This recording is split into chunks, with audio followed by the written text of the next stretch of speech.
Ердийн өвчин ахын ослын улмаас хөдөлмөрийн чадвараа түр хугацаагаар алдахаас өмнө 3 буюу түүнээс дээш сарын хугацаагаар тэтгэмжийн даатгалын шинжилгэлтүүлж ажилсан даатгуулагч хөдөлмөрийн чадвар түр хугацаагаар алдсан тэтгэмж авах хэрэгтэй.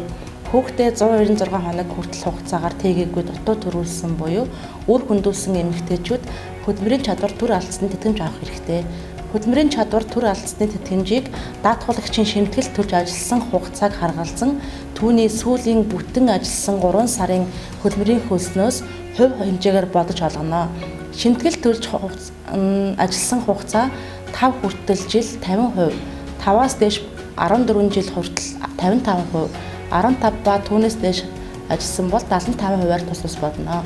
Хөдөлмөрийн чадвар түр хугацаагаар алдсан ажлын эхний 5 өдрийн хөдөлмөрийн чадвар алдсан тэтгэмжийг ажил олгогчоос 6 дахь өдрөөс эхлэн чадвар нь сэргээгдэх эсвэл тахир дутуугийн тэтгэвэр авах эрх үүсэл үүсэх хүртэл хугацааны тэтгэмжийг тэтгэмжийн даатгалын сангаас тус олгоно.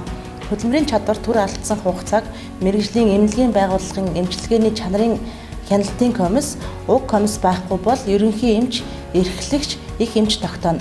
Хэрэв таны эдгээр эрхийг зөрчсөн гэж үзвэл шүүхэд зөрчигдсөн эрхээ хамгаалуулахаар сэргийлэхээр нэхэмжил гаргах хэрэгтэй.